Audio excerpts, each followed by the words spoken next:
American দাদার বিরিয়ানির প্রস্তুতি চলছে। দাদা কতটা দুধ যাচ্ছে? 1 লিটার দুধ। দেখো, আর আমেরিকান দাদার দোকানে এসেছি, অলরেডি কিন্তু বিরিয়ানির প্রস্তুতি শুরু হয়ে গেছে। 1 হাঁড়ি, 2 হাঁড়ি, 3 হাঁড়ি, 4 হাঁড়ি, 5 হাঁড়ি।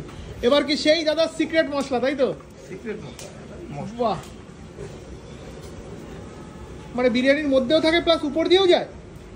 আরে দারুণ দারুণ, দুর্দান্ত ব্যাপার। মানে এই মশলার জন্যই আমেরিকান দাদার বিরিয়ানিকে লোকে আলাদাভাবে চিনে নাকি? এটা এবার হচ্ছে বেরেস্তা, পেঁয়াজ বেরেস্তা। বাহ দারুণ। দেখো, মানে এবার কি দমে যাবে? আচ্ছা, এটা কি যাচ্ছে দেখিয়ে দাও লোককে। আজিনামোটো। হ্যাঁ, এই যে দেখো, দেখে নাও, এটা কিন্তু চিনি। ওকে, একদম চিনি কিন্তু ভালো করেই বোঝা যাচ্ছে। দেখো চিনি গেল।